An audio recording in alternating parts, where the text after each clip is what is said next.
श्री राम सबके हैं, समाज के हर वर्ग के हैं, हर श्रेणी के हैं, हर संप्रदाय के हैं। ये बात समझने के लिए श्री रामायण का पूरा सार ही संक्षिप्त में जान लेना पर्याप्त है। अयोध्या का राजकुमार, ऋषि वशिष्ठ का गुरुकुल, विवाह के पश्चात वनवास, अर्धांगिनी और भ्राता सहित वनगमन, जनक सुता का अपहरण और फिर लंकापति रावण से महासंग्राम, तत्पश्चात अयोध्या लौटना। इस पूरे कालखंड का ही अध्ययन हो तो सरलता से समझा जा सकता है। सबके राम। श्री राम हर अयोध्यावासी के ही राजा नहीं थे। अयोध्या से बाहर निकले तो जहां जहां भी पड़ाव बनता गया, राम वहां के होते गए।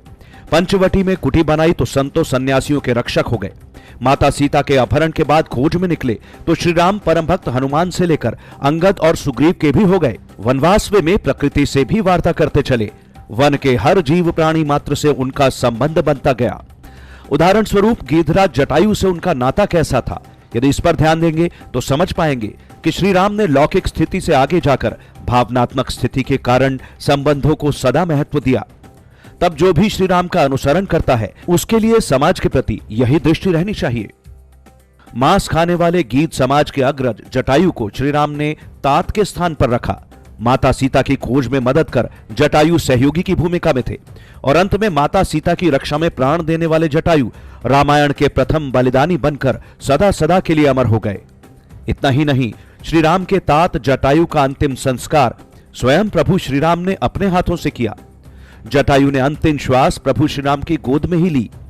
तब श्री राम के लिए गीधराज जटायु का क्या स्थान है, या गीधराज के समान समाज में स्थिति रखने वालों को प्रभु श्री राम किस रूप में देखते हैं, इसे भी समझा जा सकता है। प्रभु और गीधराज के बीच संवाद पर भी ध्यान देंगे तो भी उसमें संबंधों की गरिमा व प्रेम भाव स्पष्ट परिलक्षित होता है। पंचवटी में माता सीता के अपहरण के बाद जब श्री राम उनकी खोज में उस हिस्से में पहुंचते हैं जहां के आकाश में जटायु और रावण के बीच संग्राम हुआ था, तो वहां धरती पर घायल स्थिति में कराहते जटायु दिखते हैं। उस स्थिति में भी वो राम का स्मरण करते हैं। श्री रामचरितमानस के अरण्य कांड में कहा गया है, कर सरोज सिर पर सेऊ, कृपा सिंधु रघुबीर, निरखी राम छवि धाम मुख, विगत भई सब पीर। कृपा सागर श्री रघुबीर ने अपने कर कमल से उसके सिर का स्पर्श किया तो श्री राम जी का मुख देखकर जटायु की पीड़ा जाती रही। तब कह गीध बचन धरी धीरा, सुनहु राम भंजन भवभीरा, नाथ दसानन ये गति कीन्ही, तेहि खल जनक सुता हरि लीन्ही। तब धीरज भरकर गीध ने कहा, हे भव के भय का नाश करने वाले श्री राम जी, सुनिए हे नाथ, रावण ने मेरी यह दशा की है, उसी दुष्ट ने जानकी जी को हर लिया है।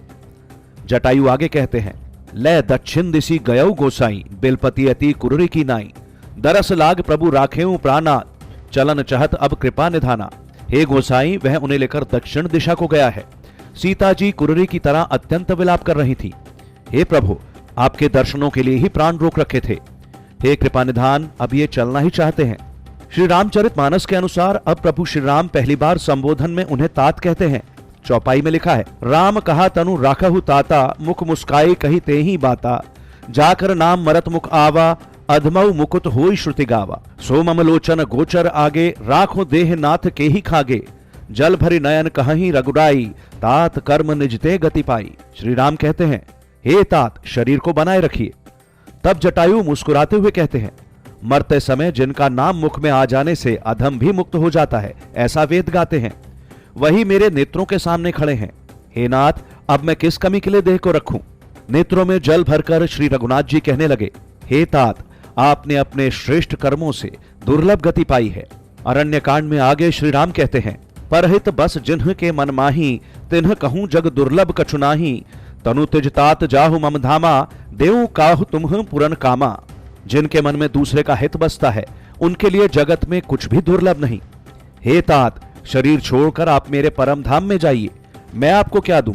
आप तो सब कुछ पा चुके हैं। अंत में जटायु गीत की देह त्यागते हैं और दिव्य रूप में आते हैं। पीतांबर पहने, श्याम शरीर और विशाल चार भुजाएं हैं। नेत्रों में प्रेम तथा आनंद के आंसुओं के साथ वो श्री राम की स्तुति कर रहे हैं। इधर भगवान श्री राम जटायु के शरीर को गोद में रखते हैं, उनके शरीर की धूल को अपनी जटाओं से साफ करते हैं और पक्षीराज की अंत्येष्टि क्रिया को अपने हाथों से संपन्न करते हैं। इस पूरे संवाद में श्री राम ने 3 बार जटायु को तात कहकर संबोधित किया। इसके पीछे कारण यह था कि जटायु का परिचय राजा दशरथ से पहले से ही था। पंचवटी में जब श्री राम ने कुटिया सजाई तो वहां भी जटायु से एक बार मिलना हुआ। इसीलिए जटायु भले प्रतीक रूप में वन्य प्राणी समाज से थे, पर राम से उनका संबंध भक्त का था। उनके उद्देश्यों के लिए प्राण न्यौछावर करने वाले बलिदानी का भी था, सहयोगी या मार्गदर्शक का भी था, और उससे भी बढ़कर तात का था। अंतिम क्रियाएं करने वाला तो पुत्र तुल्य ही हो सकता है, तो प्रभु श्री राम ने पुत्र होने का भी कर्तव्य निभाया। हम निषाद राज केवट व शबरी से भी श्री राम के संबंधों को जानते हैं, तो वहां मनुष्य और वन्य प्राणी का अंतर होने के बाद भी श्री राम के भावों में इनमें से किसी के प्रति कोई अंतर नहीं आया। श्री राम जितने निषाद के थे उतने केवट और शबरी के थे, तो उतने ही वे अरुण पुत्र जटायु के भी हैं। अरुण सूर्य के सारथी हुए। उनके दो पुत्र हैं, संपाति व जटायु। सूर्य की ओर उड़ान भरने के प्रयास में संपाति अपने पंख जला बैठे थे, मगर जानकी माता की खोज में निकले हनुमान, अंगद व जामवंत से भेंट होने के बाद उनकी शक्ति लौटी और उन्होंने दिव्य दृष्टि से माता सीता के अशोक वाटिका में सुरक्षित होने की सूचना दी। संपाति की भेंट भले श्री राम से नहीं हुई, मगर राम की सेवा में उनका भी अनुपम योगदान है। संपाति ने ही वानरों को लंकापुरी जाने के लिए प्रोत्साहित किया। इस प्रकार रामकथा में संपाति ने भी अपनी भूमिका निभाई और जटायु की तरह अमर हो गए।